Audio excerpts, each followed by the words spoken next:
Right, now's about a good time as any. We're having some technical difficulties up here. How's it going, everybody?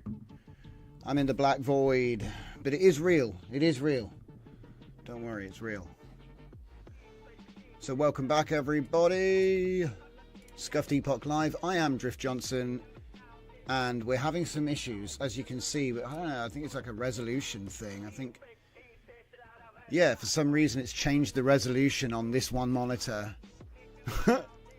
So I'm having a bit of fun here. It says 1080p. We want 2K.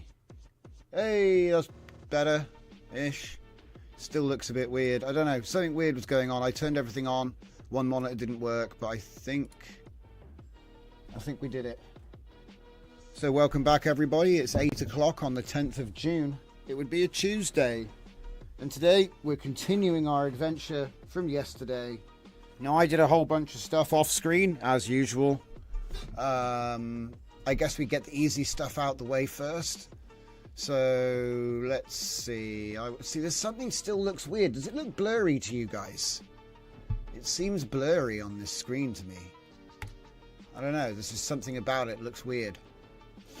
Is it turned on like that weird screen thing? What's it called? Like text safe or... what's it done? It looks weird to me.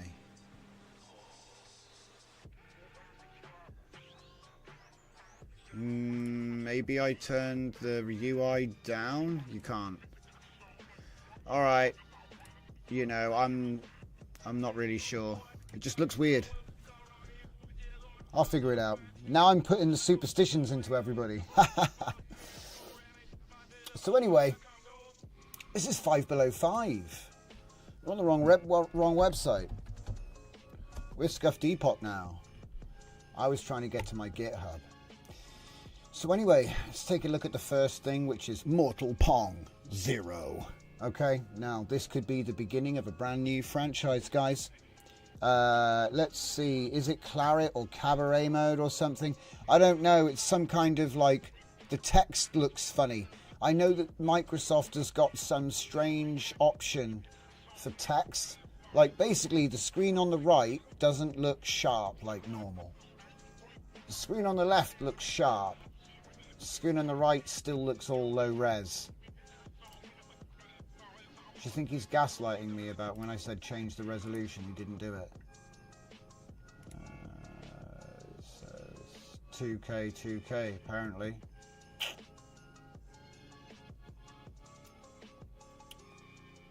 Is it accessibility?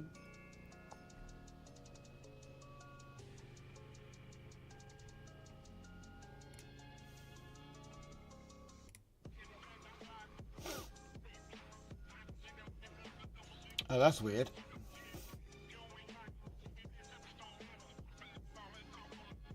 There's nothing here. So useless. Useless Windows, right? I was here. I said, let's look at the related display settings for text size. Nothing here about text size. I mean, I guess maybe making everything bigger. I'm not doing that. Anyway, maybe it's just my eyes. It is Chill Out Tuesday after all. So, we're here. Let's check out Mortal Pong 0. I hosted it on the GitHub, and we have the prompt. Remember, we made this with Gemini Diffusion. It took 1 second. We did it on the stream yesterday.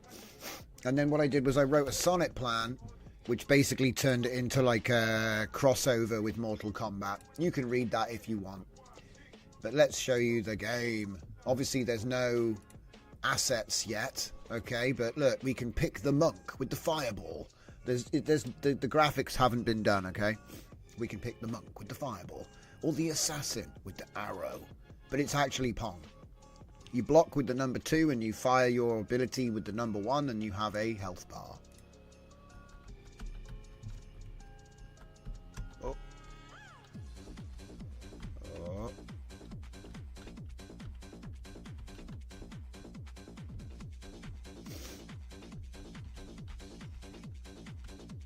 I was just trying to show the block. Whoa, he fired twice. That's cheating. Have 3 back. Yeah. So basically, if he gets hit with mine, he gets frozen. If I get hit with his, I move slower for a period of time. Because it's like slightly... Ah, damn. And every time I miss, my HP goes down. You see what I mean? But I wanted to put like more fun attacks and things like that into it. But it's just a silly concept. But I think it looks pretty cool. It looks neat. Do you know what I mean? Block. Hadouken. But the AI is still too good. Oh, he's blocking as well, is he?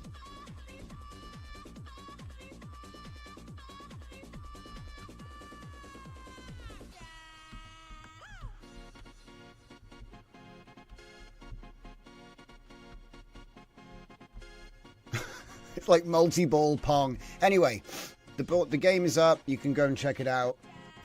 Blah, blah, blah. I wanted to add more characters, more graphics, make it funky. But anyway, the main thing is...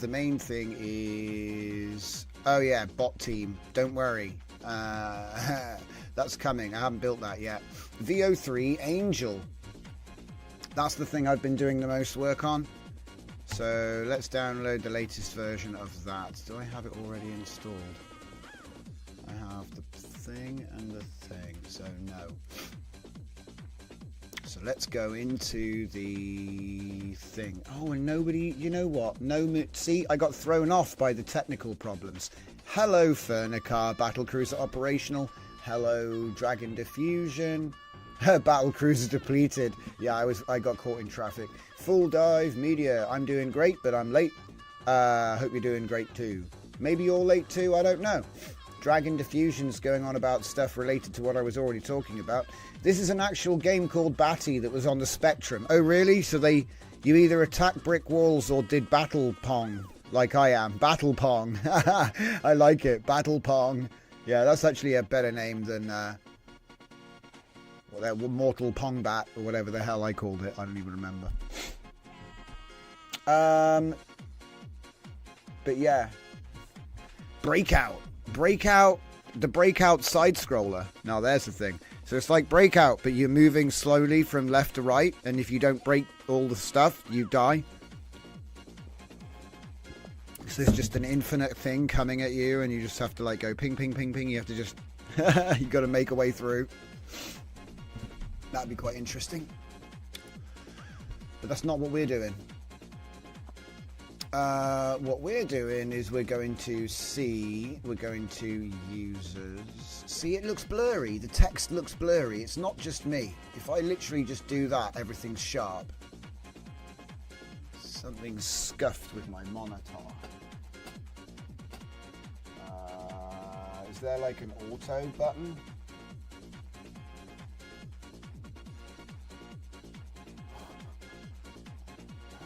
My monitor's like completely scuffed, guys. I don't know why.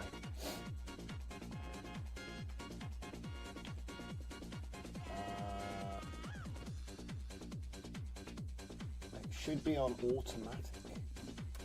Do you know what? I'll have to figure it out later. God, that's annoying. Pong Tank was where...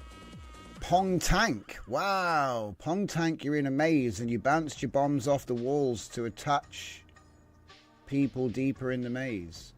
Adding a second ball in Pong makes it substantially harder to defend all the time. Yes, true. Actually, it would break the AI, wouldn't it? So you'd have to force the AI to go for one ball or the other. That's a good idea, actually, Furnicar. I was thinking about making him just making it lazy. You know, just make the paddle lazy, and then you play different characters. They have different reaction times and speeds and stuff. Oh, attack, not attach. Right, attack people deeper in the maze. Got it. Well, like a procedural maze generation can't be that hard, guys. I'm not being funny. Infinite procedure. Should we just set one up for fun now? Let's ask our good friend, Gemini Diffusion. Deep Mind. No, not VO. I want Gemini diffusion because it's cool. Gemini diffusion. Does it look blurry on the stream, guys? Because if it doesn't look blurry on the stream, I just don't care. But I just have this feeling that since this monitor went off today, it's got like a scuffed text setting. It's definitely not sharper, but it's making me feel like I need bloody glasses. If I put it over here, it's sharp. And these are identical monitors, so I am a little mild concern. But yeah, let's just go with a new thing. Alright. Pong tanks. Dudes, we have some crazy idea. Pong tank. So you're a tank. There's a procedural maze. We'll do it in HTML. Now, he can't do Tailwind, but I can add that in later. So what I'll do is I'll say, we can... Yeah, and do you know what the funny part is? I actually use deep research to for the Claude side.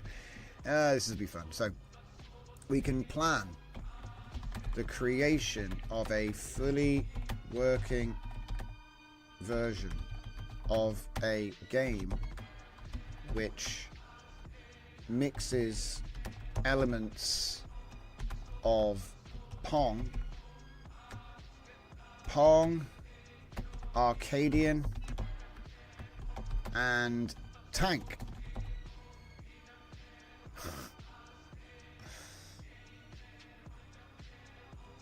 Okay.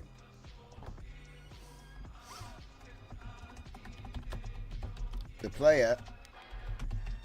player controls a lone battle tank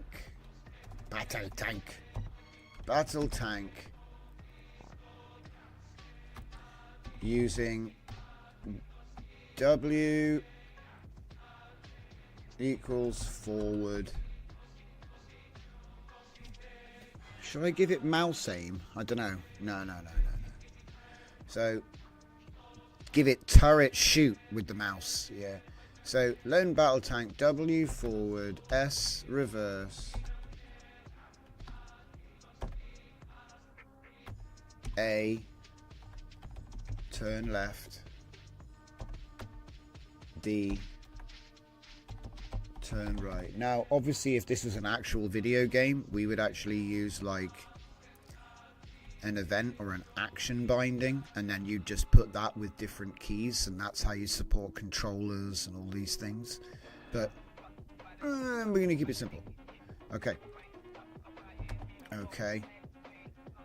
The top mounted turret can shoot in 360 degrees from the tank, using mouse to aim and LMB to fire. Okay. The tank has infinite ammo, but is limited by the number of projectiles that are currently alive, as they will ricochet around, ricochet around for up to 5 bounces until they up to 5 bounces when they despawn, unless they hit an enemy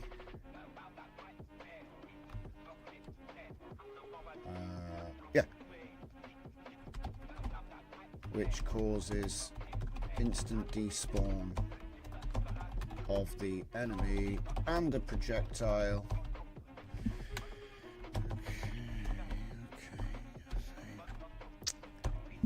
So enemies can move and shoot. Objects are destructible barrier blocks. like in Arcadian. They might drop a power-up which can increase the max projectiles to from, what did I say it was? 3 or 5? 5 bounces. I haven't said what it is. From 3 default to 6. Multi-ball mode. Multi-ball power up. Okay. The map will be a top-down procedural maze. Yeah. Top-down procedural maze populated with enemies which can shoot, but whose projectiles do not bounce, and are limited to firing once per 2 seconds.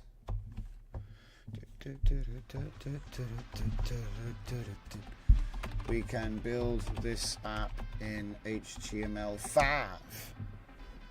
I would say Tailwind because it's trendy, but the honest truth is that Gemini Diffusion can't do Tailwind. But that's okay. All you need is HTML. We can... what should we call this?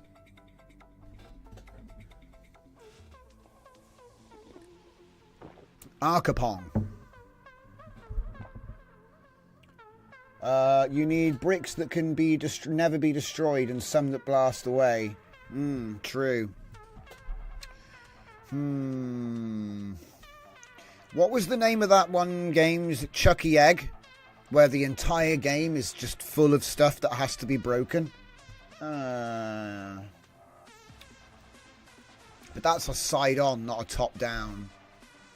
I wish this box was bigger. Why do they do this? Why do they do this, guys? Why do they make these tiny chat boxes? Turn right. Degrees. Ricochet. I said ricochet. And projectiles. Yeah. Enemies. Destructible. Okay, objects, destructible barrier blocks. Right, okay, so maybe we need to talk about enemies are limited once over 2 once every, I'll say every 2 seconds. So the map will be populated with enemies that can shoot at the player tank, but whose projectiles do not bounce. Every 2 seconds. Okay. The map is filled with destructible bricks.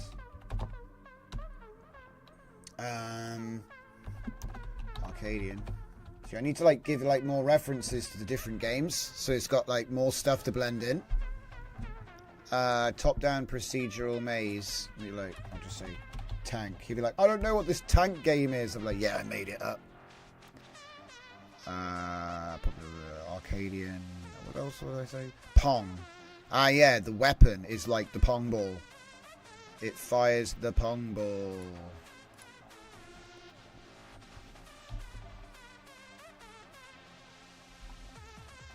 Up to 5 bounces, and I'm just gonna say Pong, and he's gonna be like, what? That's not Pong. That's not Pong at all.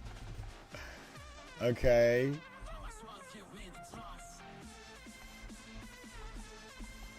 We can build this in HTML5. Now remember, guys, we're going to start this off in Gemini Diffusion. So this is going to be a super cool workflow. Ready? Go. Hit it with the game design. And breathe. And out. I think game's done. Hang on, let me just see if it even works. Oh, that's a shame. Should we just try again? Hang on. It's literally breathe and it's done. This should have been the game. I don't know what's happened here. Something went wrong. So let's try it again. It's so fast. Go. Do it until it works. Oh, did he just give me a plan this time? No working prototype. That's okay. That's actually what I wanted. Okay.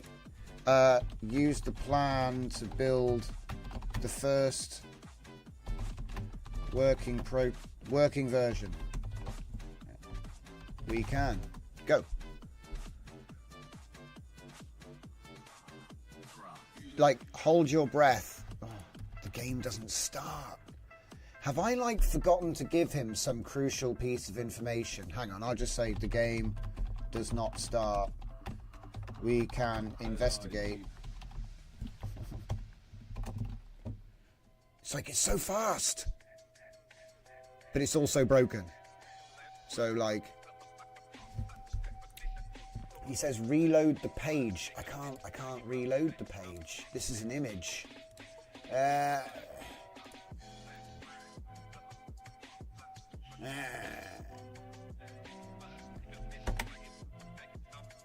Huh? Oh, wait. Yeah, there's nothing. Wait, game.js. Where's the... Ah. He's so smart. He's so smart. He assumed that the JavaScript exists. Right. Okay. No, not that one. Oh, damn it. Do you know what I hate about this? Because it's beta. I don't even think you have a prompt history. Oh, brutal. Absolutely brutal. I knew I should have saved it in a notepad. Right. Suck. Suck.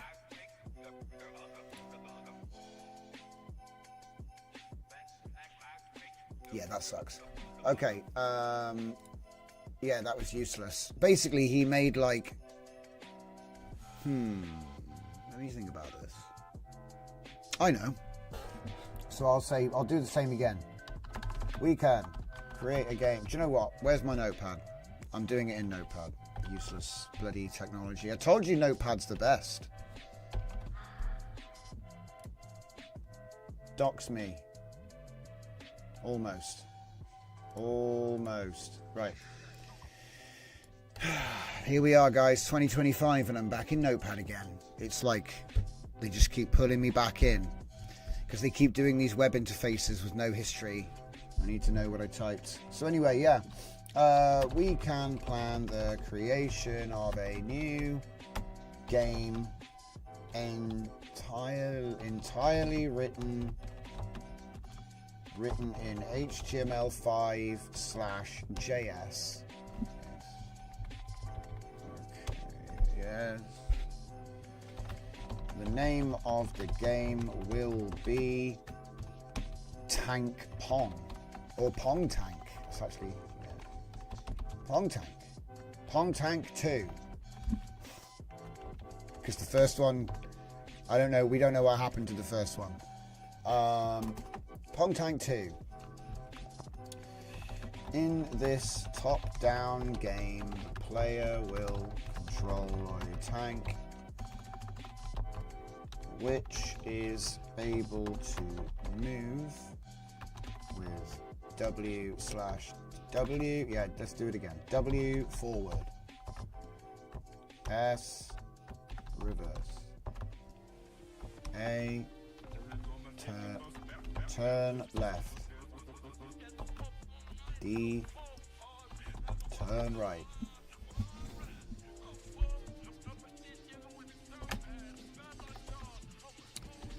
There is a top-mounted turret which can rotate 360 degrees, which is aimed, which follows the mouse pointer. Oh my god, we should just be doing this in .NET on the desktop. We could just drive the tank around.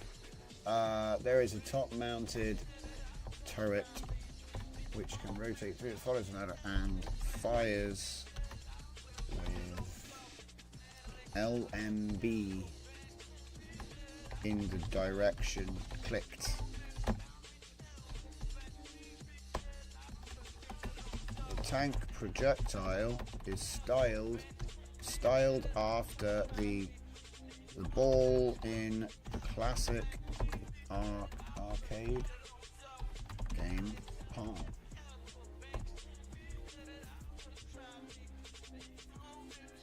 You found the original game for me to base the prompt on. That's so good.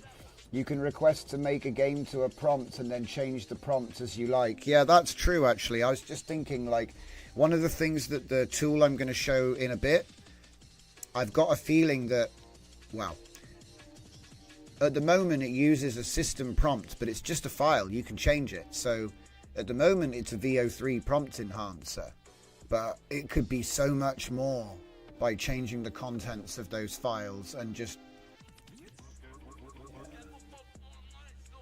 But we'll get into that in a bit.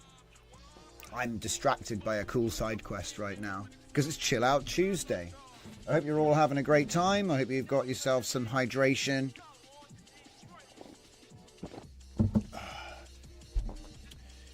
And we are taking it easy. So yeah, we can plan the creation of a new game entirely written in HTML5.js. The name of the game will be Pong Tank 2. Top-down game, player controls, we've got movement control, turret control. Projectile is styled after the ball in the classic arcade game Pong. Its key feature is the ability to bounce up to 5 times, destroying objects and enemies it comes into contact with. Walls are invulnerable, but the corridors, but the map is filled with many bricks. Arcadian, which may drop power-ups when destroyed. Walls are invulnerable. Okay. The ammo count is 3 by default. Regenerating ammo to the max count only once active projectiles are despawned.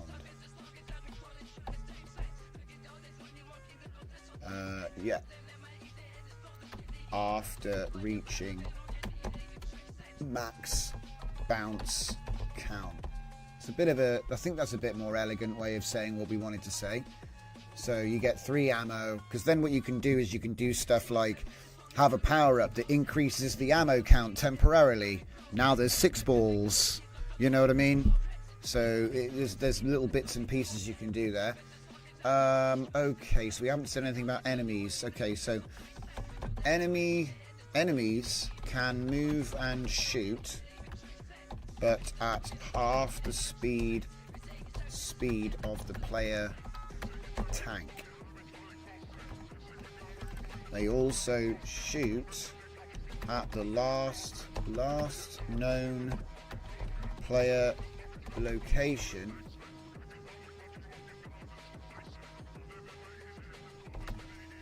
with a fire rate of 1 shot every 2 seconds. Okay. Alright.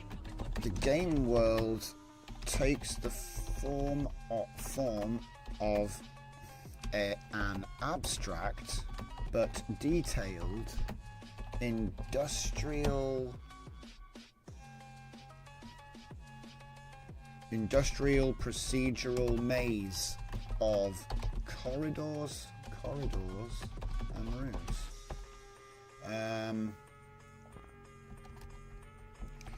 The player would have an HP gauge. Okay, HP gauge which depletes when taking damage from enemy shots. and can be replenished by collecting the correct power-up. Okay, power-ups. I love it. It's like, this is so amazing. This is like the speed run of game design. And then you just one shot. I got it. It's kind of funny. But we're actually going to do a 2-shot process tonight, so it's going to be even cooler. So the player would have an HP gauge which depletes when taking damage. Now, if anybody can see anything which I've obviously missed, throw it in the comments, okay? Because we do this all the time around here. If you're a regular, you probably already know, but if you're new, throw your suggestion in. If there's something in here like, oh, you've idiot forgotten this, throw it in the comments, because we'll add it to the template and give it a go. So the ammo count is 3 by default. So power-ups, right? So, okay. So if I say red power-up, the red power-up equals doubles ammo count. Ammo count for 10 seconds. That's not really enough because they might be bouncing around for ages. Let's say 30 seconds. Okay. The green power up equals what's it called? Replenish 50% max health, max HP, brackets, health points. Is that an equal sign? On my computer I can't even tell. Something's wrong with my screen today. Let's see. Power-ups, red power-up, green power-up. We could have like a blue power-up. I don't know. We could add more power-ups later. Let's just move on. The game will begin by asking you to enter your name in 3 characters. Characters reminiscent of... I can't even spell today. My goodness, boys. Reminiscent of old 1980s arcade games. This set of initials will be used for the high score. Okay, high score. Score is prominently displayed at the top of the screen and tracks the points earned for each block destroyed and enemies killed. Right. Taking damage will no. Okay. There is a streak bonus which is cancelled if you take damage from an enemy, but the multiplier stacks for each 4 points earned in a short space of time, rewarding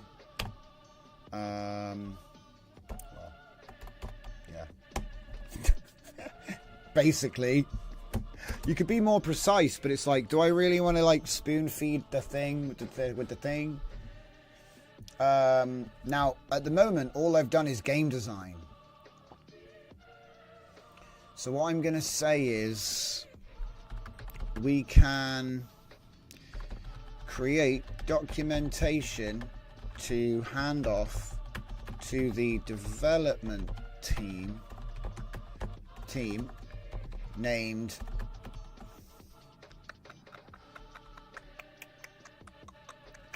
HTML dev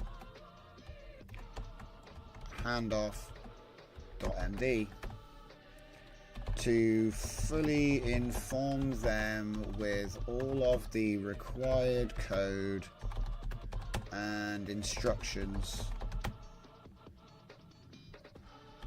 to build the app. Okay, we can create, basically it's the same thing, guys. It's the same thing, but for the art team this time. So this will be art team, all the required graphics, graphical, or should I say graphical assets, dimensions, file names. Yes. Okay. We will complete the first fully working version of this game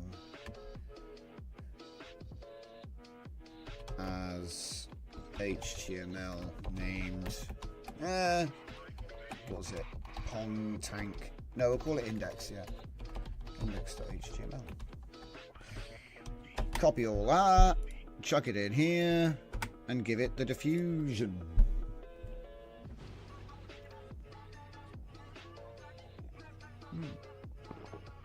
Ooh. Okay. It's going to be DJZ.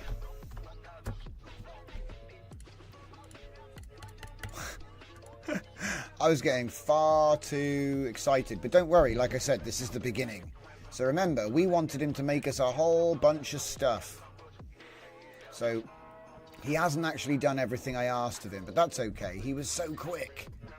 So let's break down the creation, blah, blah, blah. He gives me code, HTML, style CSS, game.js, art team handoff. Okay.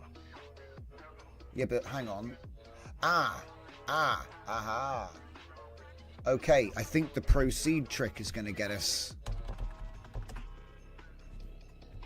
He hasn't done it yet, but he wants to do it. Let him do it. Oh, please say I can scroll up to the last thing still, because I'm not sure how this chat works, you know. I've had it where you lose everything. Oh boy, I think he did it. God, I can't interact with it very easily. So, index, and there, art team handoff, HTML dev handoff. Dudes. Right, so it's at this point we go ahead and grab ourselves another window, and it's going to be an open folder. It's going to be a new tool. It's going to be a Pong Tank. Damn, I spelt it wrong.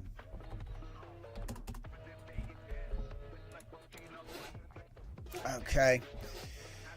So first things first, let's copy that, and this one's going to be the, let's copy the file name as well, even easier. Files, artteam handoff.md, copy it, paste it, save it. Next one, HTML dev handoff.md, put that in there, copy that, there we go, save that. And then, so we've got those two, art team and a thingy. God, it's hard. There's no room. There's no room. Like if you scroll there, nothing happens. There it happens. Here, nothing. Oh wait, no, it's all over the place. So copy this one, style.css. I'll probably end up going in a public folder eventually, but game.js. Save that. And wait, what?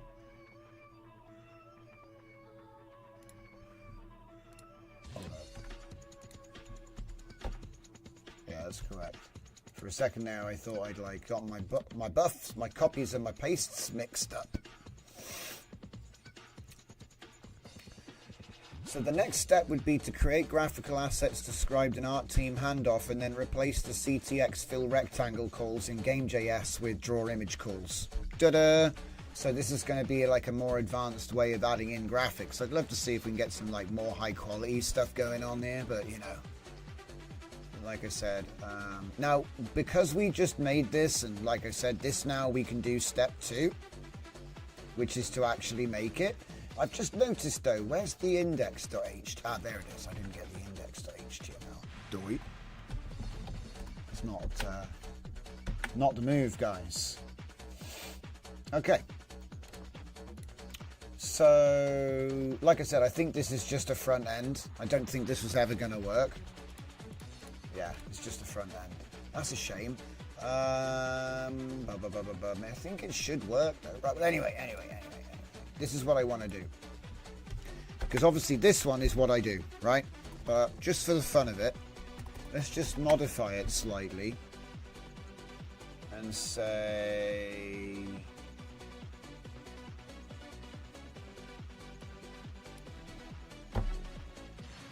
Let's just change it so there's no documentation real quick. I just want to see if he can actually do it, because he got close then. It only takes a few seconds to him to try again.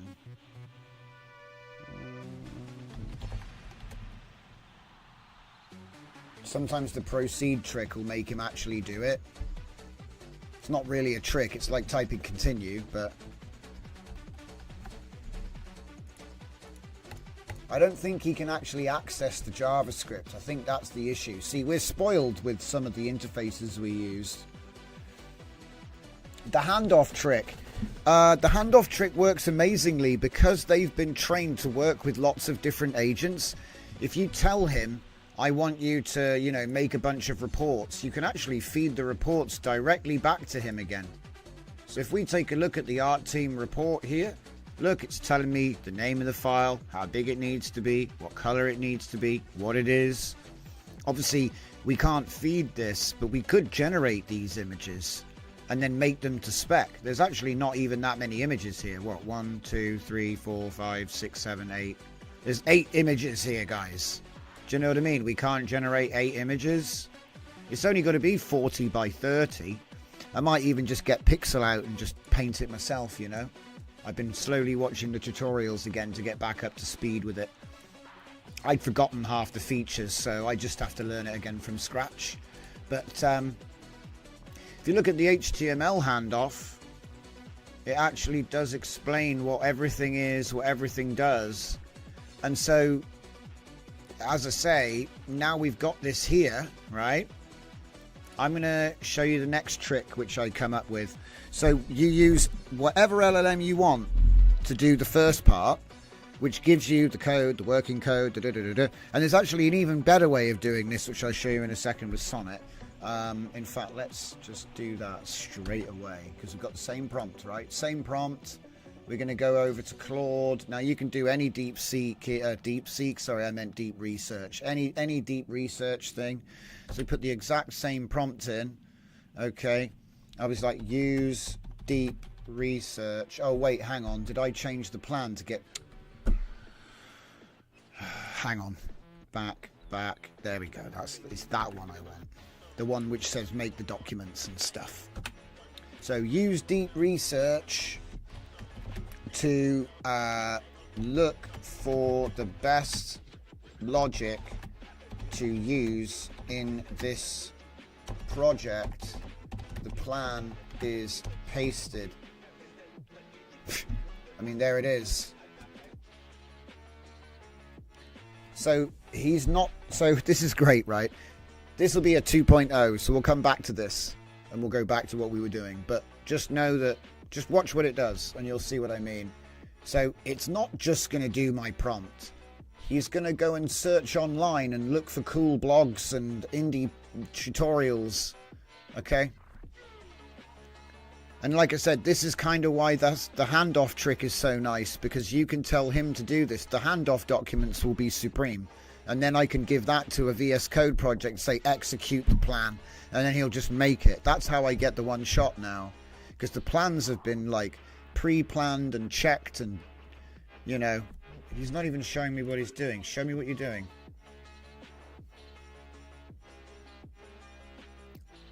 Look at all that. He's even looking at AI pathfinding and procedural maze generation algorithms already. We haven't even done the first prompt yet. This is...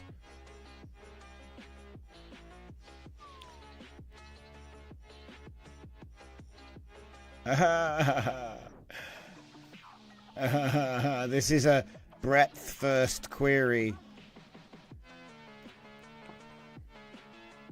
Solid.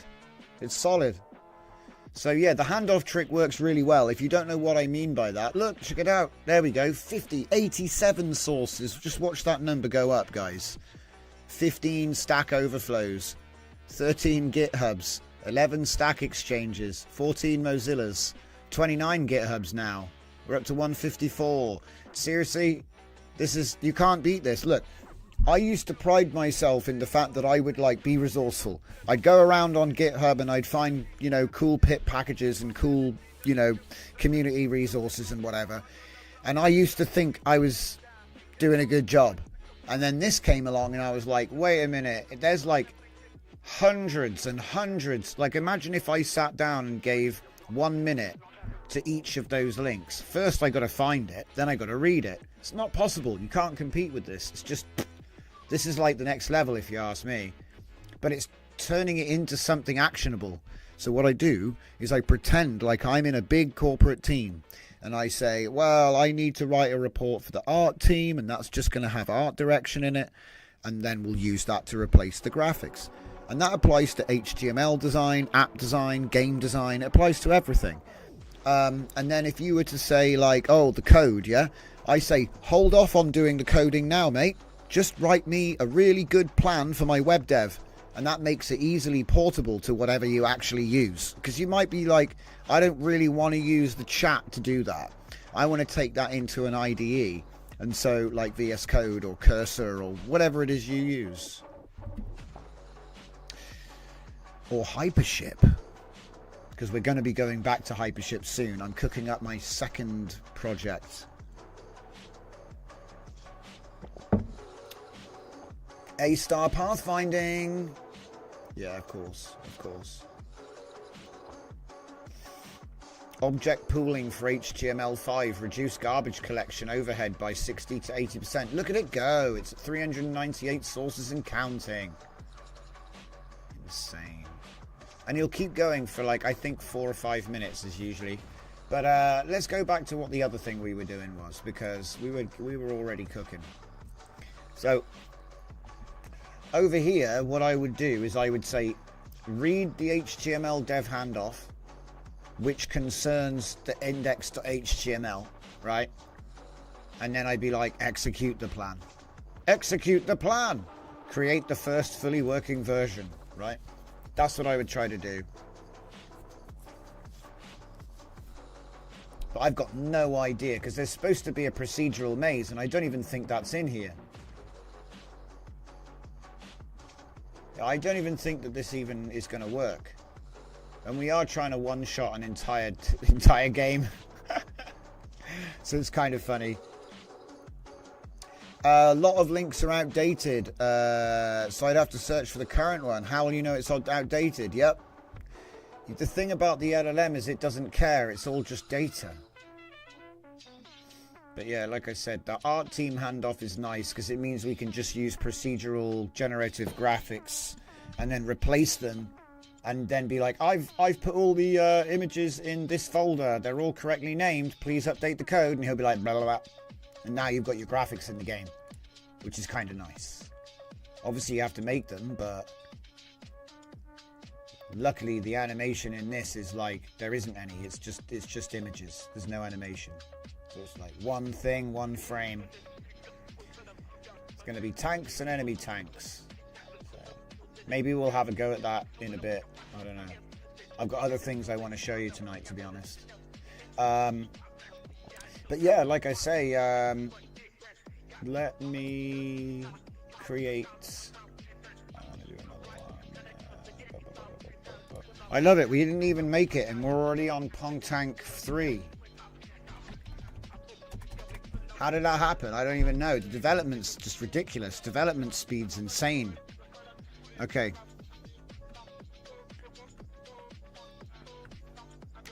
There's my plan. Where's my deep seek? Deep research even. I think we can actually close that. Yeah, I never even opened it. It's never even opened. What is it? Lightroom? Get rid of it. What's this? Yeah, I never even used that either. Get rid of that. It's just taking up memory. Huh.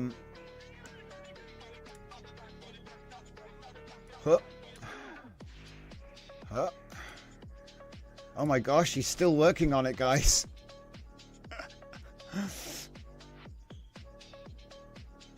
Holy shit.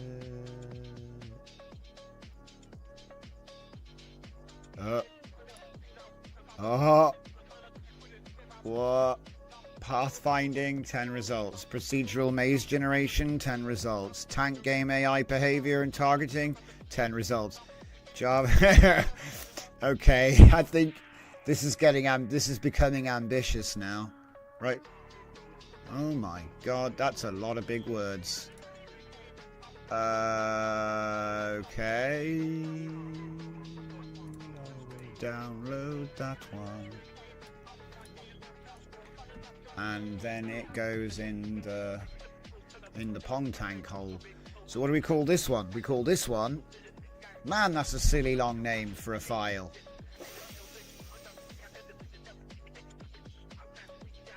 Hang on.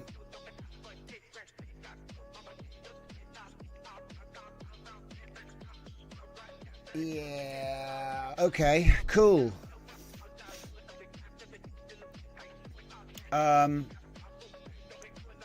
But all right.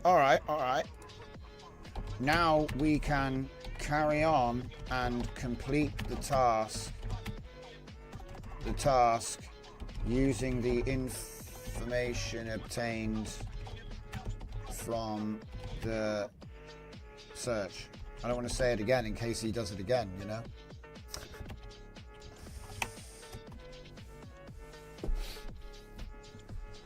He should already have it. Yes. Now continue. Oh, I should have called it Pong Tank 3 in the prompt. Missed a trick there. He's going to make Pong Tank 2. See, the thing I'm concerned about is the version number. He's like doing all this, and I'm like, damn! Stop! Change that one thing from 2 eyes to 3 eyes. We've got to start the whole thing again. Burn it down. Yeah, we don't need to worry about it.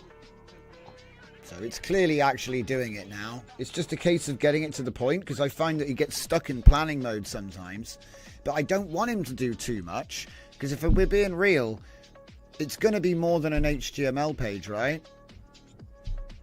Ah, Apolloni, welcome to the show. Welcome. So glad you could make it. And welcome to everybody here at the moment. In fact, like I say, we've been going for about an hour. We've just been looking at some Chill Out Tuesday vibe coding materials.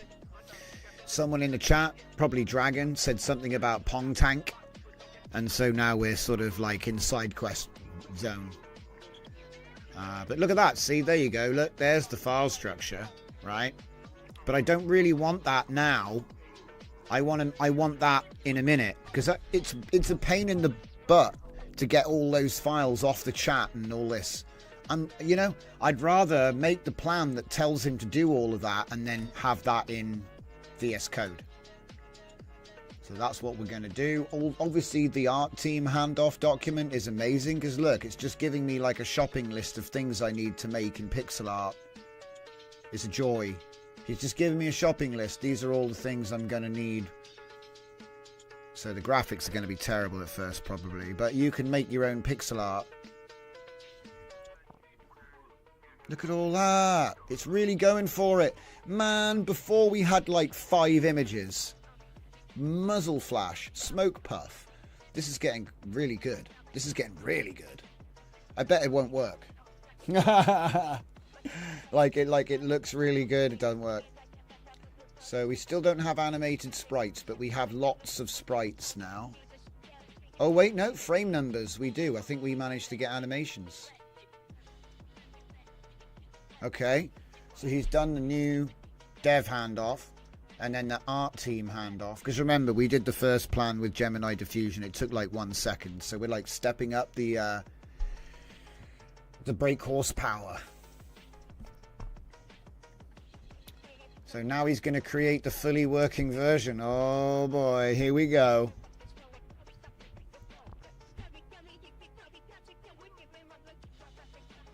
Hang on a minute. There's a redhead with a sign that usually pops out halfway through the show because it's coffee time.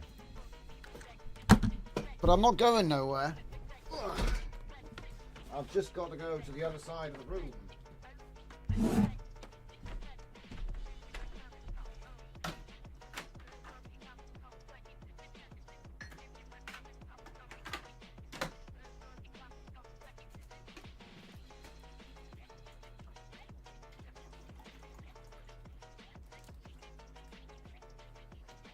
And don't worry, it's still cooking the HTML. It ain't done yet. I wouldn't do that.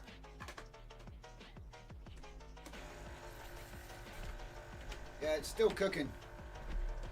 That is one big HTML file. Shooting, fire projectile. Wow. Maybe we should have see, the thing is, the game we're trying to make here is like the first, when you look at some of the popular games now, like Vampire Survivors came out of nowhere, and it's actually a really simple game. Ah, that's not a real coffee thing. I got scammed. That's not real coffee. That's just water.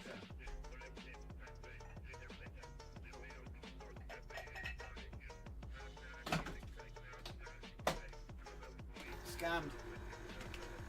That was just water. Okay, there we go. I got coffee this time. It's still writing the HTML file, guys. Hopefully it will pop up just in time. I need to plug my computer in. My laptop battery's running flat. So yeah, like I said, I did all of the development on the prompt agent using my laptop. Holy, that looks cool. I hope it works.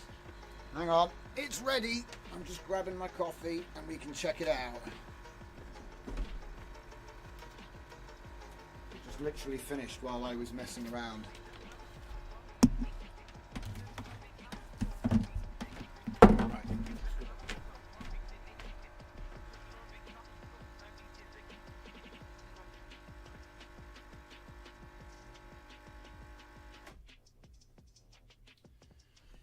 Okay, so like I said, you have to bear in mind that we spent most of the last hour explaining lots of other things and testing it multiple times with a completely different LLM. But when we finally got round to it, I think it took about 10 minutes to get to, maybe 10-15 minutes for this particular bit.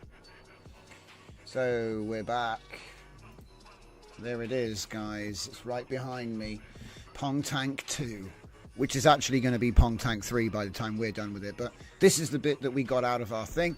So remember, we took a plan from Gemini Diffusion, which was super fast, and then we put that into deep research. No, wait. Forget Gemini Diffusion. It was really fast and funny and all, and I'd do a 2-step with Sonnet to finish the plan, okay? But what we did instead, we took the exact same prompt into Sonnet Deep Research and then used the results of that. So use Deep Research to look for the best logic to use in this project. Yeah? With my normal prompt, same thing. You know, make a game written in HTML5 blah, blah, blah. This is what all the things are. Yeah. It did that. It looked at 400 sources in 6 minutes, which is just insane. And then it came back with a plan. And that plan was cool, but it had no code, it had nothing. It was literally just a dry plan, and it's linking to stuff, which I'm not going to, you know what, I'm going to read through the 400. No. So I linked the same prompt and just said, now we can carry on and complete the task using information obtained from the search. And now we get our actual copy. Let's put this in our VS Code over here. Where are we now? Pong tank. Right, so this would be the initial output. So I'm going to have to put these in a docs folder, maybe even archive them and throw them out because I don't want them to infect things, okay? But I'm always keeping a track of them. What I'm trying to do now is put up like a dev repo, which has got all the prompts and all of that business, so that then the main repo is nice and clean when the actual, because they're turning into proper desktop apps now. I can't just put it all in a repo and be like tee. You've got to do it right. Then I don't want to put a load of prompts in with the packaged product. So now we've got two repos, a dev and a main. The main is actually a separate repo that just deals with the actual product. It's for users. You know, when I say product, I mean the finished app that's like distributed. Yeah. But the dev side I'm keeping separate. Now people tell me, why don't you just use different branches? Good point. Maybe I will. Melting Province, good evening. Hello. Right then, guys. So anyway, we've got our initial output. So we need to now cut our HTML dev handoff. Now this is my coolest trick at the moment. It works really well. You just put in your prompt that you have an HTML dev and you need to hand off all the code and everything to him. And it will actually write it all out in a way that your agents can understand. It's kind of funny because, you know, who's the agent? The next chat. That's my HTML dev is the next chat, mate. So then we'll go art team. Now the reason I started doing art team is because we can use procedural graphics with simple geometrics in solid colors for the initial working prototype, and then the art team document gives the colors, the typography, the name, the size, the type of file, and then a bunch of information, okay, about it, what it is, context. And so like this allows you to split the job out. Now I would AI generate all of this stuff as well, but it's only 32 by 32 pixels. You could just grab pixel edit and just do it yourself, but we'll get into that another time. So we'll copy this. Like I said, the art team document I originally started using for any HTML design project, because often you'll have elements which are art, and obviously you can't get him to do it here. So you get him to make it all work, but then have him write this art team document. And then, like I said, it makes it so easy. You get like this detailed checklist of everything you need to do. handoof.md. And like I said, it's a really cool method. I've used it a whole bunch of different ways lately. Like you can say, oh, I need to hand this project off to my node.js dev, and he'll write a document out which you can give to an LLM, and he'll just create a completely new node project with everything you wanted in it. And it's like, okay, that's like one step to Electron. Okay, so we've got our art team, we've got our HTML, so let's get our first fully working prototype, apparently. So I'm going to call this one index. There we go. So let's see what this thing looks like, shall we?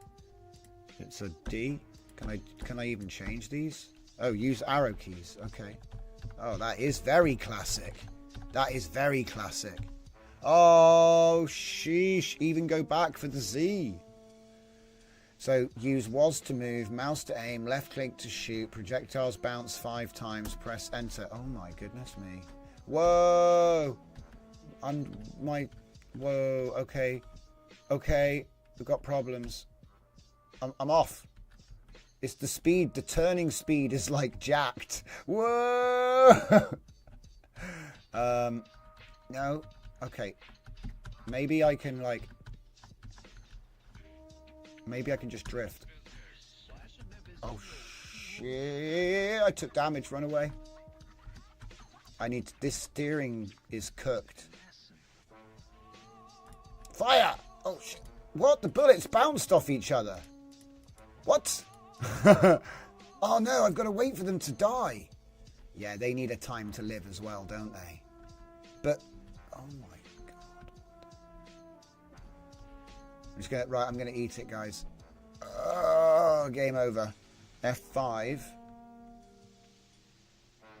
Yeah, you do. F5 reloads the F5 reloads the page. Herder. But yeah, so that does work. But there's a couple of things that are not good, you know, like balancing issues. But hey, I got everything I asked for, didn't I? I mean, technically the balls didn't really bounce. There wasn't much of a maze. But these are all things you can tweak, like I say. And I'd probably just use the tweak. I'd tweak them in here. Oh, well, yeah. I'd tweak them in here, not in the chat, you know. Because I've basically gotten everything out from here now. I can't believe it actually works, though. It works quite well. Right, so let's just copy that in there, because he's bound to change it. Initial version. Yeah, so from this point, like I say, I'm going to say, here's my index. You are the art team, go. Right? Or you're the HTML team, go. Right?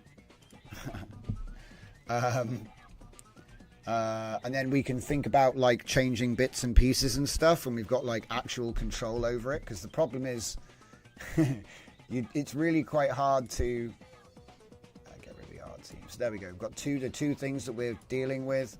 So the actual thing, because look, it's supposed to have all this stuff, and right now we're running off of one HTML file. It probably is all in here, but there could be placeholder and whatnot. So what I say is this is like a form of polish, I guess, or a two-step type process. So we took it from the chat, and now we're just going to basically say use my. So you know how I kept saying, give me the code to hand off to the dev team. We're doing the dev team now, so we can follow the. Sometimes I just say execute the plan, but we can follow the instructions inside the HTML dev handoff document to finish the first. I love content. The first fully working version again. And then I'll say bracket. Yeah. Version. Then we'll give it an actual number. We'll say 1.0.0. Yeah, baby. It's a landmark. Okay, so now let's give it a bit of context. So read at index.html, which is our game Pong Tank 2. Okay. Which is currently in development. Yeah? Anthropic Sonnet 4. Go plan. I'm surprised how easy this actually has become. It always used to be, nah, you've got to go and do a tutorial for Unity or something like that. And look, that wouldn't hurt, right? I mean, to be honest, I reckon if you just said, hey Claude, here, do you know what? Let's do a little demo while we're waiting, yeah? It's just infinitely useful in so many things to say, hey Claude, teach me how to use Unity.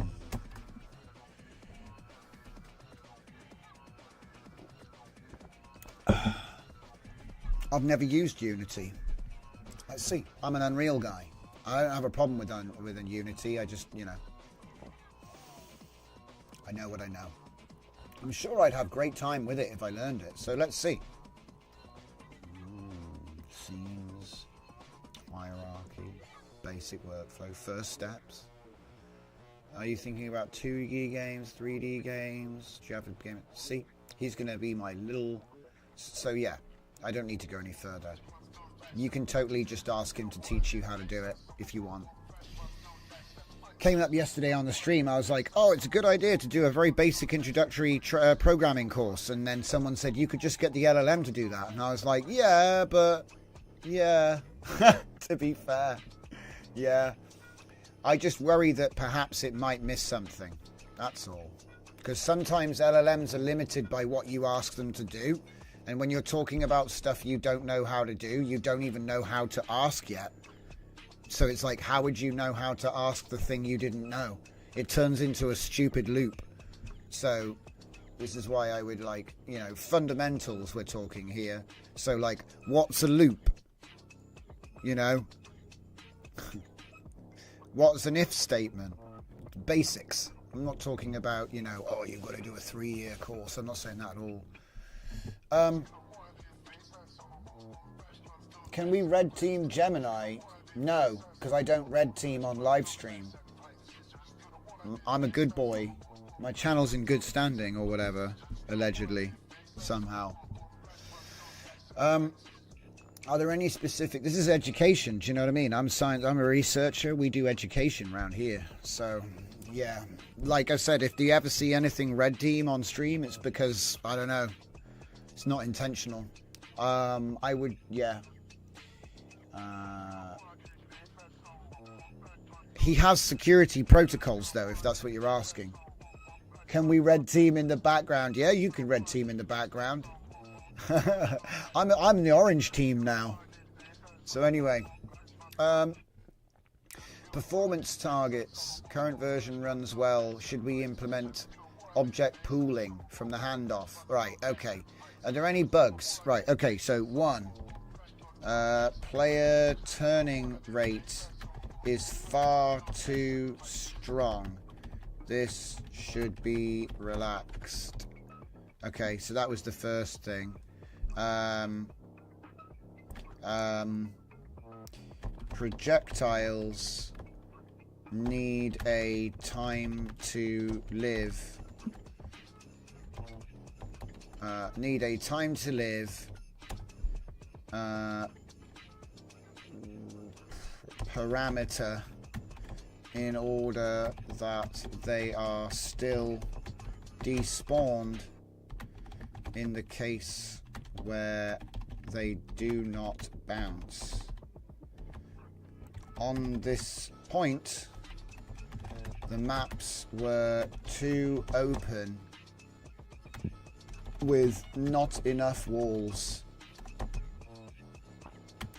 in the maze design. Okay, so that's my number 1. My number 2,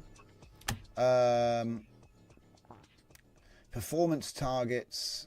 The current version runs well. We should implement the thing. We should implement the object pooling. Cool. Number 3, maze complexity. We should upgrade the maze complexity by implementing complexity biomes, which transition from complex to simple. Yes. Allowing for more variation in the procedural world. Number 4.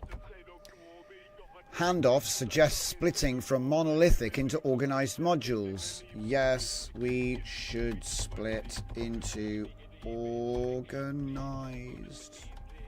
modules. Organized modules are always better for developing with AI because standalone files, once they get so complex, obviously they get really long, and we have this thing called context window we have to worry about. But most modules don't need to change. So if you split it into lots of little files like this... See, I'm a flat file guy. I like doing everything all in one, right? But external styles was making the file smaller. Same with external JS. Now we just use one line to import the file. We don't have to have it all in there. And that means that whenever we're doing edits with the LLM, it's less context, less tokens, faster, yeah, less errors, less limit hit. You're not pushing the limits all the time. So that's just a good thing on its own. Just take any big project you had with AI that was starting to hit the limit and tell him, split this into organized modules. I mean, look, you may have already done it, okay? But it's just a good point if you're new to this. A lot of people don't know that you can externalize almost everything, and you could just have a very simple, right, very simple template running it all. And like I said, that keeps everything down. It makes it cheaper, faster, and easier to add stuff as well.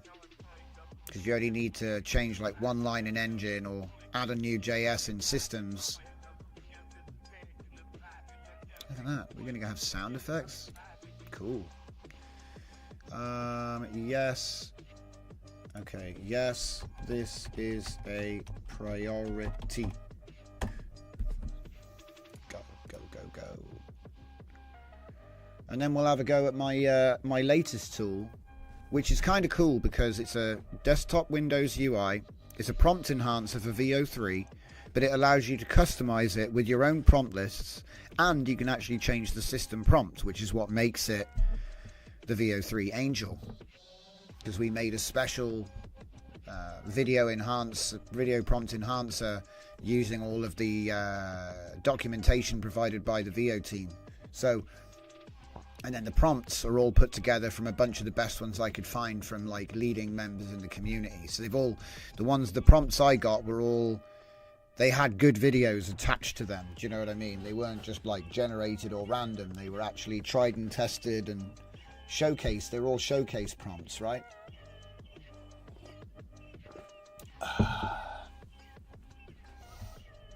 So, biome layout. Oh, wow, he's got even more questions for me. Look at all this. Dense core, moderate ring, sparse edge, transition zones. He's creating a whole world. Recursive backtracking for the maze structure. What? Backtracking? See, I've done procedural, but I never even attempted to make it work backwards. So that's cool. Strategic room, connectivity, object pooling, spatial partitioning, dirty rectangle rendering, pooling, biome layout. Should the complexity biomes be concentric circles, or would you prefer a different pattern, sectors, random patches?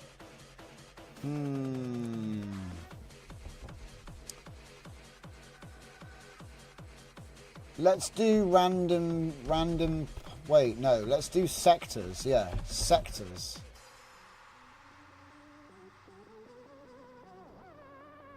Wait, how about can we do sectors with concentric circles at the same time?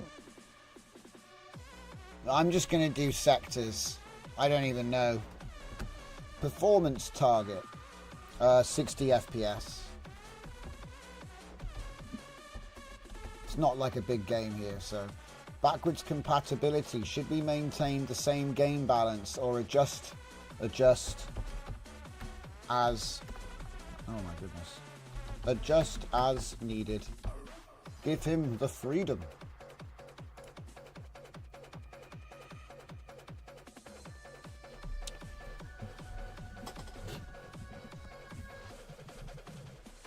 It's the same, by the way. Gemini Diffusion is based on the Flash, Gemini 2.5 Flash. So I know it is a good model. I think they've used softmax, haven't they? It's very clever. I love it. So hang on, we looked at it the other day. So final Pong tank plan: reduce the turning rate from 180 to 60 degrees per second. Add projectile 6 seconds. Okay. Increase maze wall density. Sparse combat, dense maze, moderate balanced. Oh, I see. Sparse, moderate, dense. I see. Okay, yeah, that sounds fine. Haha, combat. Oh no. Split the file into 9 organized modules. Object pooling. 60 FPS. Sounds good. Let's go.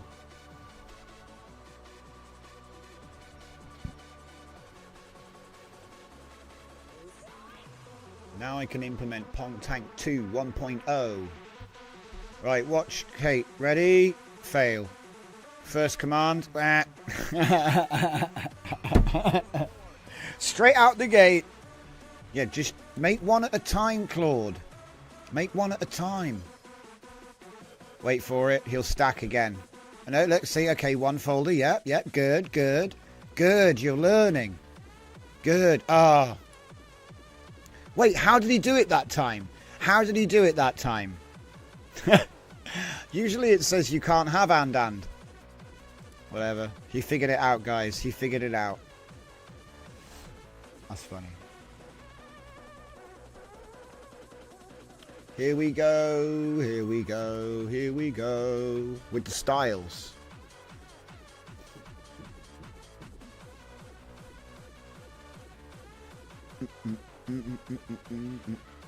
Oh yeah, I think I might have like done something weird when I made the last version of the tool.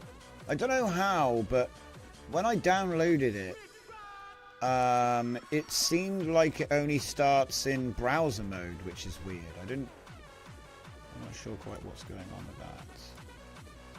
Olama support. So if I just download this.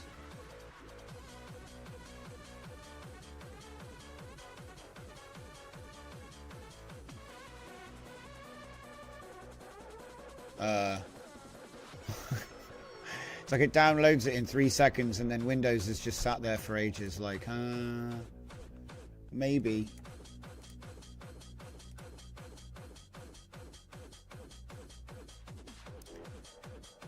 Man, there's definitely, this is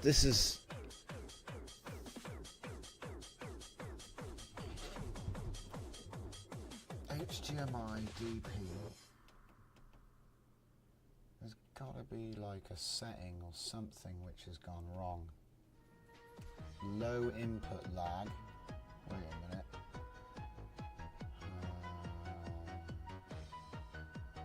Overdrive?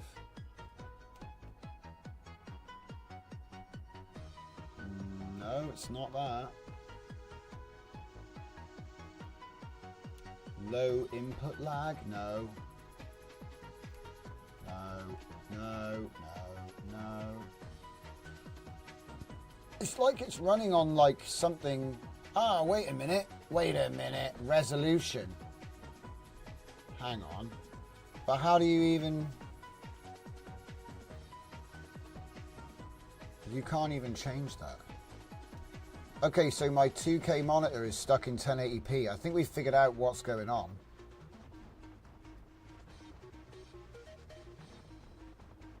What?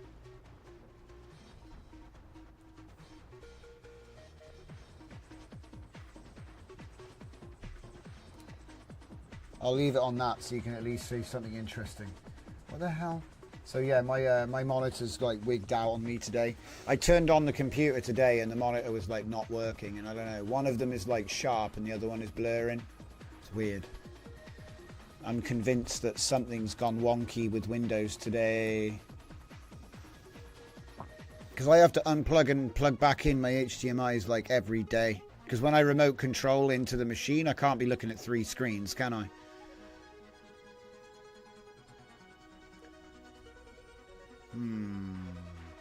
I'm sure they had like some stupid thing in Windows, like type, you know, like it's, oh, we're gonna make fonts look better on the screen, you know, like typeface improvement or something. They've got some weird Windows feature. I'm sure that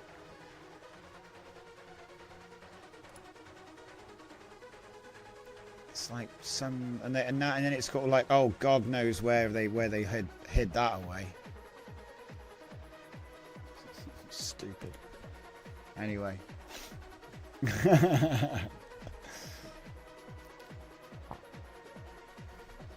But yeah, like I say, we should have that program. So let's run it. Now, oh, okay, so it runs on my machine. Alright, cool. So yeah, there's the machine. Yeah, look, see, it's definitely all weird. It's not like crisp. As long as it comes through on the show, I guess it's fine. It's like low res. It's weird. But it claims to be a 2K right now. It's not. It's basically lying to me. But yeah, this is VEO Angel. So what it is it's a video prompt assistant. So it has a baked in prompt. does it show me where the files are? I don't think I put that in there. But yeah, essentially, when you first start it up, it'll ask you to put in an Anthropic key or an Open Router key. So if I go to my menu here, I can put my Anthropic, I can put my Open Router, or if I have Olama, I can just use Olama. Right. So what's my biggest model? I got Quen 3 8 billion Q8. That's pretty good. We've also got DeepSeek R1 14B in Q8. No, Q4. I have another one. We got DeepSeek R1 Llama Distill. There we go. DeepSeek R1 14B Quen Q4KM. That's 8 as well. So I guess it's a question of, do I want 14 billion parameters in Q4 or do I want 8 billion parameters in Q8? It's tough. It's a tough one. But then that's both DeepSeek, right? Quen 3 would be the newest model there. Yeah. So Q8, 8 gig. So I could say that one. And it should update here as well. It took ages to get the drop-down list to actually update the correct models. My God. But yeah, so if I pick Quen 3... and I put in the video, I want video, so I'll say a polar bear wearing black Ray-Ban sunglasses, a white polar bear. I know it's like, what do you mean? What other colours are there? A white polar bear wearing a black Ray-Ban sunglasses and a Hawaiian shirt is on a deck chair holding a beer. He lifts his glasses and says, what's up, dudes? Okay, now I'm not going to just say that, obviously. I'm going to include my local rag, so I want to make this a cinematic scene. So I've got examples of cinematic scenes in an MD file. If you look at where the program's installed, there's actually a file called assets, and inside there is a folder called examples, and in there are just straight MD files. You can add as many MD files containing VEO prompts, and then you can select them to, you know, style shift within the system prompt. There's also a system prompt.md which you can change, but it's solid. It uses the 10 category system which the VEO architects came up with. So yeah, we're going to say cinematic scene. Now remember, this is instant if you use the Open Router API, but I want to show you the Olama bridge. So we're going to load Quen 3 8 billion in Q8. That's an 8 gigabyte model. And then we wait. And this could take a while. Sometimes I think you need to have a console somewhere. You know what I mean? Because there is one. Can I hit F12? No, only in dev mode.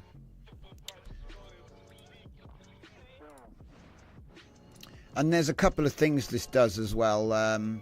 If you click export session, it'll save all the prompts that you did that session as an MD file. And then if you click save, it'll save a text file with just this prompt that you've made, because that way it'll do multi-lines, you know what I mean? So you got 2 ways to use it. Well, 3 ways to use it. You can use the Anthropic key for Sonnet 4, because that's what it was originally built on. You can use the Open Router key for like 300 different models. And then you can use the Olama if you have that installed with any local model that you want to use. It does support real-time streaming if the model supports real-time streaming. You essentially just put your key in and hit test, and then you choose from the top. It's very straightforward, right? But the important thing to remember is this is VEO3 Angel. It does video prompt enhancement, but it does it by looking at the MD file that you choose, if you choose it. You don't have to. And it's running on a system prompt. So that system prompt is just a file. If I look at the code, this is actually version 1.8 or something. I did version 2 on my laptop, but it's good enough. I can show you what the file structure and stuff. Oi, file structure. There we go. So as you can see, it's package lock, and then we have a source folder, and then we have an assets folder, which has got, as you can see, got prompt examples and the assistant prompt. Prompt examples became an examples folder, and these got split into different categories. But it's the same contents. It's just been reorganized. So there'll be an examples folder in assets, which you can add or edit, and that will obviously change the output. You see what I mean? And then additionally, the VEO3 assistant system prompt. This is the system prompt which it uses to make the video prompts better. Okay. Now, obviously, if you edit this or replace this, then the tool becomes useful for other things. Because really what this is a desktop-based local RAG for OLAMA and OpenRouter. I almost got rid of the Anthropic because it's kind of redundant. You know, you can get the OpenRouter you can get Sonnet 4 on OpenRouter, so you don't really need it anymore. But it's kind of like, you know, how much time do you want to spend on it? It's not like it was broken or anything. But yeah, like I say, it's somewhat changed. So now, as I say, it's split. But oh, there you go. We got our video prompt. So should we give it a try? So remember, there's two modes. There's detailed, which explains to you what the 10 category analysis is, what that is doing. Yeah. And then it gives you the actual return. So, oh, that's interesting. We got thinking tags. What's up, dudes? Wait for it. Okay, cool. Where's the end? Right, so here's the end of the think tag. Enhanced prompt. So he's given me a markdown format prompt for some reason. But that's okay. They still work fine. So we're just going to copy... Well, it's going to copy the whole thing, actually. But I'm just going to copy... That is the prompt. It's kind of weird when you first see him, though, but it works great. So if I just go over to Flow... And we'll put one on the cooker.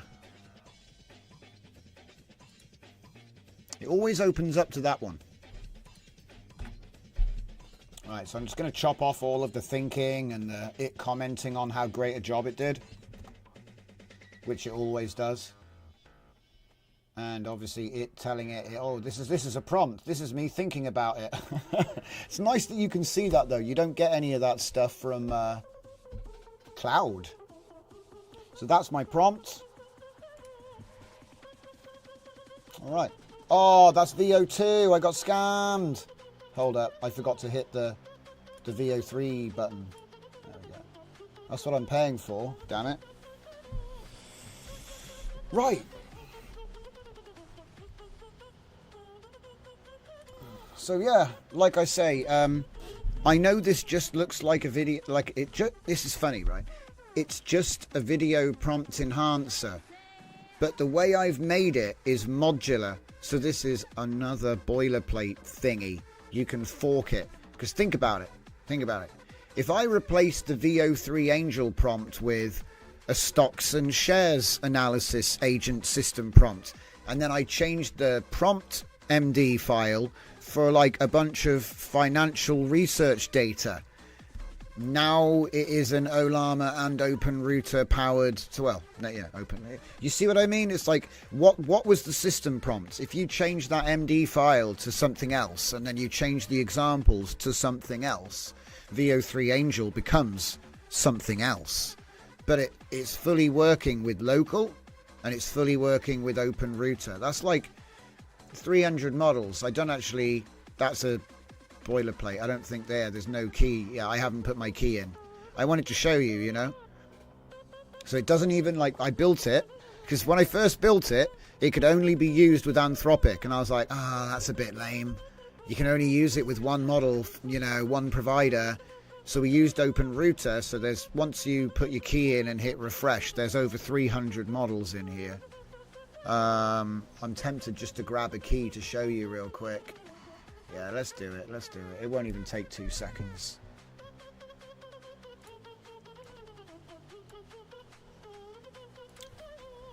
Anthropic. Anthropomorph. No.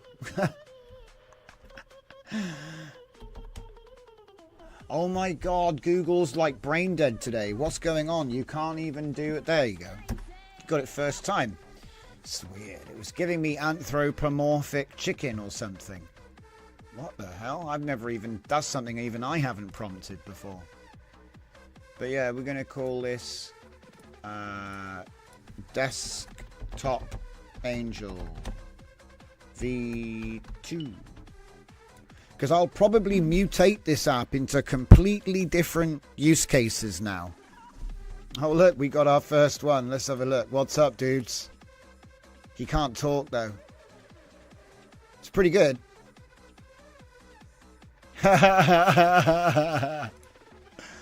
This will be better, though. Right. I've got my key. I'm putting it in. Don't breathe. Wait, what? Open router keys should start... What? Did I just get the wrong key? Ha ha ha! I got the wrong key because I was on autopilot. Dirt. It's alright, I've still got time. I need to steal another window though. While we were talking, I went to the wrong website, grabbed the wrong API key. My bad. I'll get the right one now. Is this going to play or what? It's taking its sweet time. Call this one Angel V2. Create. Copy. Close. Test. Accepted. Alright, cool. So as you can see, when we're here and we've put our keys in and we hit test, it's working now. So if I change to open router and if I was to hit refresh, it was 304 models now. So look at all this. OpenAI, Google, Meta, Cohere, and a whole bunch of others that you've probably never heard of. To be honest, I don't even think that this is the same list that I have inside Klein. I think there's like more models here somehow. There's some free ones as well. So do you see what I mean? Like it went from being a tool that you can only use with a paid Anthropic to being a tool you can use even for free with OpenRouter with hundreds of models. And then if you want to pay, you obviously get the latest models. But then also you can put it into Olama and just use it that way too. And you know what the best thing about this is? Because look, say... I want people to fork my code and build cool things. So I try to make stuff that's fully working, that isn't too overdeveloped. So like you could come along and you could make like some other tool which requires the integration with Olama and you know what I mean? Just use it for that. Use it for the basic interface and the integration. So you can start from that point. Just change the name, change the concept of what it's doing. Like, I'll give you an easy one, right? And this is something I am going to do. If you see VEO Angel right now, right? Imagine I had a 4x4 pane here. And I had 4 drop-down lists, okay? And I could pick GPT-4, Claude, Olama, whatever. I could pick any of the things. And then I use the same prompt. Doop. And then they come in a 4x4. So you can literally just compare. You can compare model outputs at a glance in a UI like that. I know it's already been done, but I'm just saying that that kind of idea could be vibe coded in one shot because you start off with this repo and you just go using the VEO3 Angel logic and UI, do something different. And then it'll work, like I said, it'll work with OpenRouter and Olama integration out the box. and it deployed, like I say. So the source code's up, you know what I mean? I didn't just like, oh, here's my cool app. That's not what we do here. So if I just take you over to the main thing, VEO3 Angel and Prompt Assistant. It all started with Prompt Assistant. We made the system prompt version. You can just drop that into a chat with Gemini as your first chat and then continue, or you can drop it into anything that takes a system prompt like ChatGPT or Claude. That was the simple way of doing it. But what we did was this. These documents here is what I used to teach him how to build the Open Router and the Ollama interface. So you can just take these documents too, because I even share that stuff. So I literally said, read all this, make it work. I'm not going to, you know, oh, I'm so good. That's not what it is. You cannot use Open Router that much for free, even with free models. Yeah, but I pay. And there's an Ollama bridge. Do you know what I mean? If you want to use stuff for free a lot, use Ollama and get a 2 GB model on. Because literally, I tested this app with my laptop. It has a 4 GB GPU. You know? Yeah, Furnicar, Video Arena. Exactly. There's another way. Make the prompt and then use these 4 video APIs to go and make me the videos with the same prompt. Bring them all back in the grid and let me see them all next to each other. Exactly. Video Arena. There's a lot of stuff you can make with this simple interface, because this is just HTML. You know what I mean? You can make HTML do anything. But even as it is, if you were to simply hack the MD file to be your system prompt and then hack the example MD file to be whatever your RAG needs to be, you just select your file from there. And by the way, you can add your own files. It's actually looking at the folder and it's giving you the file name without the dash and the .md. So if you add more MD files to the folder, they just appear in the drop-down list. You know, so you say, oh, I want to use my local retrieval augmented generation storage files. But yeah, so yeah, let's get Sonnet 4 up here. Look, Sonnet 4. Just make sure it is actually on Sonnet 4. Sonnet 4, there we go. See, the list changed depending on the provider. It took me ages to get that to actually work. So we'll say enhance. Obviously, this one's going to be a lot quicker response. Devstrel is of a size that runs quickly locally. Yeah, I used Quen 3 1.5 billion or something. It's not bad. It's not the best, but it is better than Claude 2. In fact, this is a great example. Look, check this out, guys. Check out the quality of this, right? So this right here is Claude 4. Okay, this is Sonnet 4. This prompt here is Sonnet 4. Okay, I've told him to enhance my white polar bear. What's up, dudes? I think we're going to have to get dark mode in here as well. It's giving me like my eyes are burning. But yeah, so there's the prompt. Obviously, it's going to copy the whole thing, but that's fine. I'd rather it copied it all than nothing at all. Let's see, where are we? Here we go. Flow. Did we get that? Did that? Weird. Let's refresh it. Hey! What's up, dudes? Huh? What's up, dudes? Rad glasses, bro. Where'd the people all come from? What's up, dudes?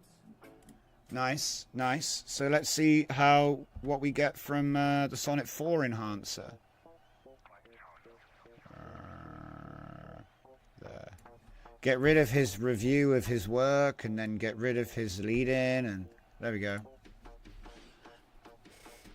14 gig, can use local tools, 24 param. Yeah, in fact, while this is cooking, let's just take a quick aside for people interested. So if I go to Ollama, because we did a big thing on this, I now have 6 different models which I use on my 4 GB laptop. It's not a 4090, it's a 2050. Okay, and some of them are actually about 2 gigabytes in size. So we're going to take a look at DeepSeek, Gemma, Qwen 3, Devstral. Llama 4's too big at the moment. Yeah, I don't think they've brought out a smaller one yet. Qwen 2 5VL I use. Llama 3 is too big. Llama 3.2 is small. Okay, so these are some of the best local models that you can pick up today on Ollama, and they will run on less than 4 gigabytes of memory. DeepSeek R1 1.5 billion, 1.1 gigabyte. It's actually quite fast as well, okay? And this is a deep thinking model, right? Or a reasoning chain of thought. Okay, Gemma 3, look at that, 815 megabytes. You can even run the 4 billion parameter, which is 3.3 gigabytes and actually supports images too. I don't think it do image generation, but it can like look at images, you know what I mean? It's got vision built in. That's Gemma 3. And then Qwen 3, this is probably the most recent one. They have a 0.6 billion that runs on 523 megabyte. I'm planning on putting that in software soon. But I actually use the 1.7 or the 4 billion because they're still both below 4 gigabyte. And by the way, we're looking at the official releases, which are all Q4KM. It is possible to go ahead and pick up a Q8 copy with slightly less parameters. And there's always a bit of an argument over, you know, Q4 is definitely good, Q8 is a bit better, but then dropping the parameters to get that quality, you might lose some ability. So there's a bit of a trade-off. So what I tend to do is I say if I've got a 24 gigabyte VRAM available, I'm going to aim for 12.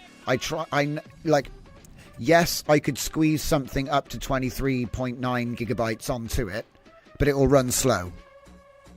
And like the more headroom you have, the bigger context window you can run and all this sort of business. So it's kind of like, what are you doing? What do you want to, what do you want to achieve? But typically on the 4 gig, I try to keep it to 2 because I don't think maxing out a 4 gigabyte.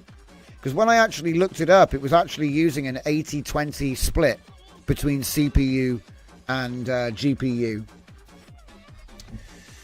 So yeah, Devstral is 14 gigabytes, so this requires a slightly larger card. But as I think Artificial has just pointed out, oh no, he's pointing out the right. Let me show you guys,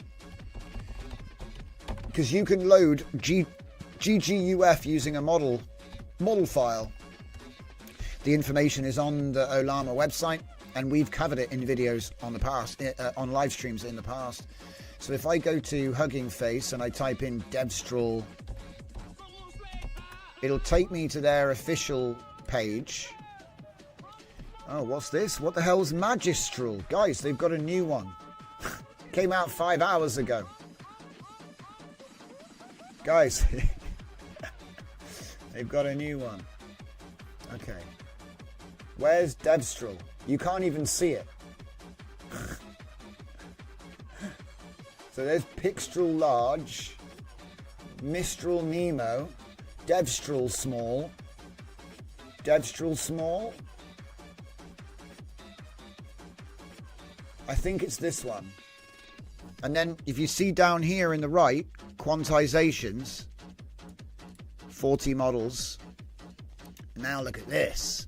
Now, unsloth is a way of uncensoring. So like sometimes these versions have been like modified, but I believe unsloth, no, maybe it's not unsloth, I might be thinking of like ablation or something, but unsloth achieves superior accuracy and outperforms other leading quants. No, this is a quant type. I was mistaking it with obliterated, guys. Which I like to say obliterated, which isn't how you say it. But yeah, like I say, if you look at this one, look, wow, look at that. There's a 1-bit version, which is 6 gigabytes. I wouldn't go down that far, though. but these would be Jajufs, and Jajufs are often a little bit nicer. And, you know, you've got the 4-bit there is 12.8 for extra small. Q4KM is 14.3. There's no real difference. But anyway, next, moving on, we have the Qwen 2.5 VL. Again, 3.2 gigabytes for the 3 billion parameter version. That means, yes, you can run the latest vision language model on a 4 gigabyte GPU now, locally, for free. And then we have Llama 3.2, which I guess I haven't seen people use much, but it's only 1.3 gigabyte again. So their 1 billion parameter version is super small. All right. But like I said, I think you can see there you've got a lot of options now between 500 meg and 2 gigabyte. And they're actually pretty good. Devstrel got caught in a loop. Yeah, it does. It happens to the best of them, guys. Maybe you had a bad seed. Bad seed. But yeah, like I say, some of these are actually getting really good. I think the Qwen 3 is one of the nicest ones at the moment. But you know, I'm not fussed because I do the important stuff with Sonnet anyway. I'm just kind of watching these guys grow, you know. As they slowly keep up. They're slowly catching up even. So let's get back to the old Pong tank, shall we? This has already been passed over. So we've talked about this. This was the most important thing though, was the VEO3 Angel, because this is actually a bridge that allows us to start building apps that have either OLAMA for local or Open Router for API access to the cloud. And that basically is like, this is my template now for everything. Like, I want to try and make the writing tool so that we can see if it can write a page backwards, see if it can read a narrative bucket. So imagine I have my narrative buckets here, I pick my model, I give it my last page, and then it's like pre-programmed to do the 5-page in reverse thing. So we give it our last page and we pick this and then let it go. But there's a lot of things I need to figure out, you know. At the moment, what I would like to do is I would like to just have a button here to send to API. So if I like the prompt, you know, I can like send it, but there's no need to do that because you could just be running the 2 apps at the same time. It's just a nice idea to use that as a jump off point, you know, integrate the FAL API, generate. The problem is when you copy this, it doesn't actually copy that. It copies the whole thing. It's like bugs. I'm gonna have to play some Starship Troopers to get it out of my system. I need a palette cleanser. Right. So like I said, you can expect lots more funky tools coming at you shortly, because now I've figured out how to build this integration in. Things are going to go a lot easier. If you want to see how I did it, there's a dev version of the VEO3 Angel where you can take my prompts. If you want to fork this project, because like I said, I've put the full source up. So if you go to the Mushroom Fleet VEO3 Angel, you'll see full source code is included, full instructions, so you can build it. Obviously, if you download that into your VS Code, you can just say do this, do that, do this, do that. If you're actually looking for the portable installer or whatever, the Windows installer, that's in the releases section. So on my 4 gigabyte GPU, Qwen 3 took 7 minutes to do 1 prompt.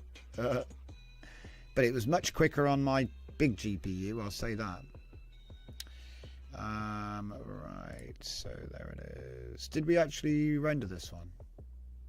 I don't think so. Let's try it. Oh, there was one more thing. One more thing.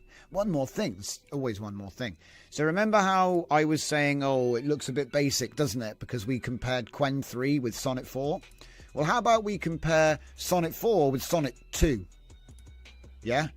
So look, this right here. This is the output for Sonnet 4. same prompt, same everything. Let's go and see what Sonnet 2 does. Because I'm saying this right now, people haven't noticed. Quen 3 is better than Sonnet 2. It just is. I'm judging on outputs. I don't care what the benchmarks say. I don't care. The outputs are better.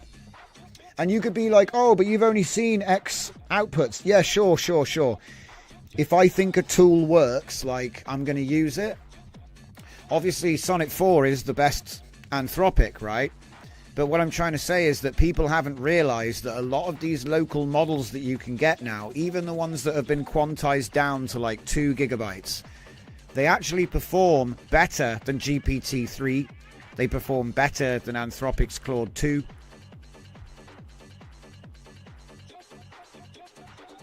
There you go. Look at that. Tell me that's not, tell me that's better. Do you, look, I know, you can rewind the show, okay? You can rewind the show and check it in full screen mode, like, I'm sure. The point I'm trying to make is if you go back to when we used Quen 3, the output was so much better. Look how basic this is. And I'm not being critical because we're talking about Claude 2. Of course it's worse than Sonnet 4, right? But what I'm trying to say is comparing local Quen 3 quantized down to 2 gigabytes, the output's better than Sonnet 2. So that means that without us realizing, the local models have overtaken some of the early models that caught the attention of everybody. You see what I mean? They're very capable. They're just not as good as the next best thing. Hey, Zeus, welcome.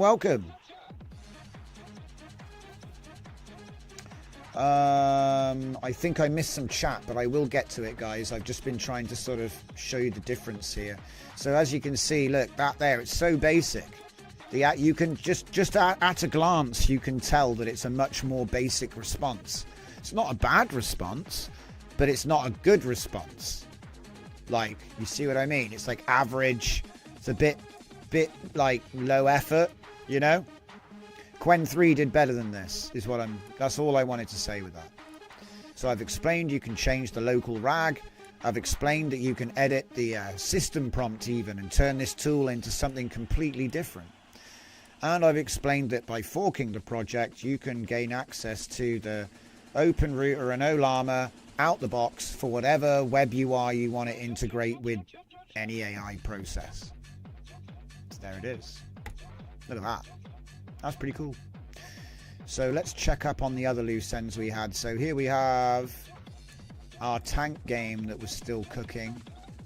So let's see how that one's going on. It might just be broken, guys. Don't hold your breath. Oh boy. Oh, that doesn't look too broken to me. Wait. Uh-oh. I don't think it works. Use the arrow key. Enter to... No. Damn. I can't start the game. Hold up. Okay, plan. We cannot start the game.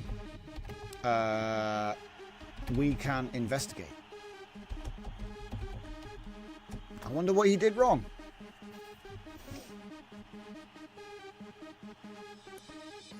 Complete the refactoring. Complete the modular architecture. So he did everything, but he broke it. A vision model by Xiaomi. That's crazy. Is that who? Which one's that, Vernicar? Is that a new one? Let me have a look at these chats. You can create project folders in OpenWebUI. Yes, you can.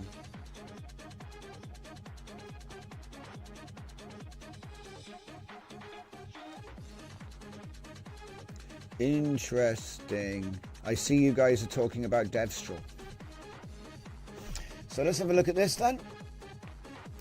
I can see the issue. You have a complete game running with ES6 modules, but there's a common problem that stops it from running. Your index HTML loads JS main.js as a module using script module. JS main JS. ES6 modules require the page to be served over HTTP, not opened directly as a file. Oh, it only works actually on the internet. The game fails to initialize because the modules can't load. So the reason isn't, it's not actually broken. It's not actually broken. I just have to run it from the internet. Okay. Okay. All right. All right. All right. All right. All right. All right. All right. All right. Where's the tank thing? Mortal Pong 0. That was another joke. I swear I already had a GitHub for this. Hang on. I just need to make sure, guys. No, it's fine. So I'm going to say Pong Tank 2.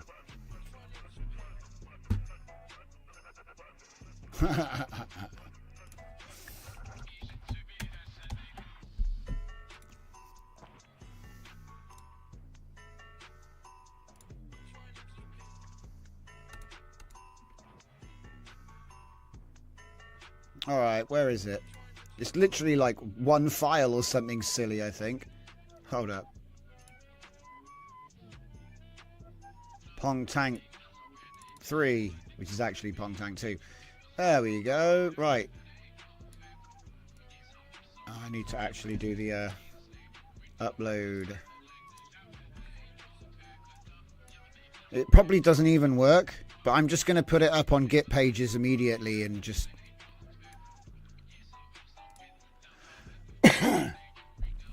Mimo is the model 7 billion. They just made a new phone with its own processor. Damn. A new one. Nice one, guys. Thank you, Fernica. Yeah, it's just a matter of time until we end up with, like, you know, Claude Sonnet 3, 3.5 level ability, but running on, like, your phone. I know it sounds, like, silly. It sounds silly, but probably by next summer or sooner. Like, you could probably say you could already do it. Because I already showed you, like, there's 500 meg models, and a lot of smartphones have got a 1 gigabyte GPU. You know? Okay, so, yeah. Good.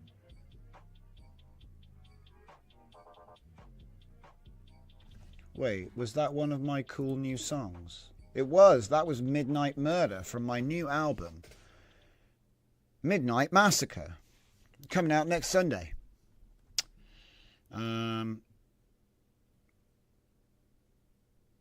Turtles All the Way Down. Pages.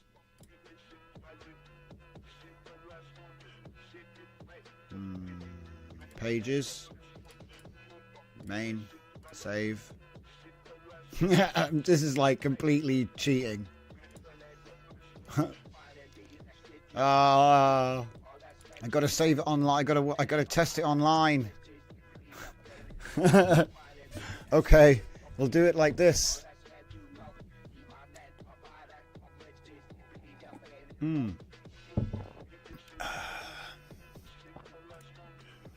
Oh man, it's gonna take like 10 minutes. Okay, we'll come back to it. Do we have that last video? Hell yeah.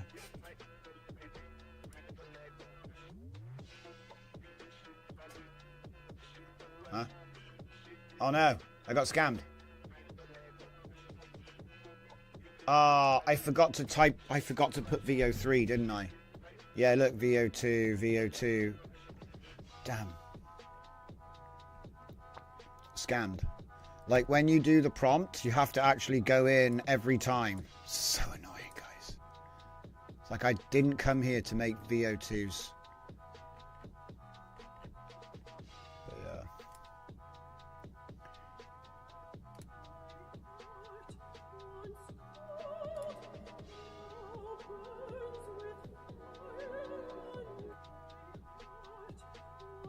Well, I'm not going to do it every time, but that, my friends, is the fat lady singing.